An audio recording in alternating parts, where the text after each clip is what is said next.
আমার পদ্ম গাছের জন্য আমি আর রিস্ক নেব না। কারণ প্রত্যেকদিন পাখিগুলো আসে, জল খায় আর পদ্ম পাতাগুলো নষ্ট করে দিয়ে যায়। আমার খুব রাগ ধরে যায়। আমি এই গাছটা খুব যত্ন করি। আর দেখো, কালকে আমি মলি মাছ এনে ছেড়েছি। মলি না গাপ্পি বলে বুঝতে পারছি না। মাছগুলো ছেড়েছি একটাই কারণে, কারণ সামনেই বর্ষাকাল আসছে, আর বর্ষাকালে তো জমা জলে মশায় ডিম পাড়ে। ওর জন্য যাতে মশা না ডিম পাড়ে, মশা ডিম পারলেও মাছগুলো খেয়ে নেবে। এখানে দেখাই, দেখো এখানে সূর্যমুখীর গাছগুলো লাগিয়েছিলাম, আগের একটা ভিডিওতে দেখেছিলে। আর এখানে দেখো নীলকণ্ঠ ফুল, ওই দেখো কয়দিন আগে লাগালাম আর নতুন নতুন পাতা ছাড়ছে কত। আর এই টগর গাছের ডাল লাগানোর ভিডিও কিন্তু আমি ছেড়েছি, তোমরা চাইলে দেখে আসতে পারো।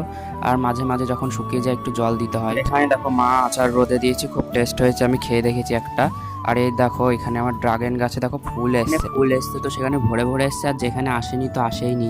দেখা যাক এই ফুলগুলো বাঁচে কিনা। একটা ডালে 3টে এসছে আর একটা ডালে 2টো এসছে। আগের বছরও আমার ড্রাগন গাছে ড্রাগন হয়েছিল, তো খুব বড় হয়েছে ডালটা দেখো। নীলকণ্ঠ গাছের যে হার্ট শেপটা ছিল, ওই হার্ট শেপটা আবার ঘুরিয়ে এবার গোল শেপ করে দিচ্ছি, কারণ হার্ট শেপটা বেশি একটা ভালো লাগছিল না। তো কাঠির সঙ্গে দেখো বেঁধে তারপর আবার ইয়ে করে বেঁধে দিচ্ছি। তো দেখো হার্ট শেপটা কিন্তু খুব সুন্দর হয়ে গেছে। এইবার চলো নীলকণ্ঠ গাছের ওখানটায় পুঁতে দিই, যাতে নীলকণ্ঠর ওই লতানো ডালগুলো ওই গোল শেপের মধ্যে ভালো, কখন ওই গোল শেপটার মধ্যে ফুল ফুটবে তখন কতটা সুন্দর লাগবে তাই ভাবছি। দিদি ভাই আমাকে কত সুন্দর একটা কমেন্ট করেছে, তো এইভাবে সবাই পাশে থেকো আমার। আজকের ভিডিওটা এটুকুই, টাটা।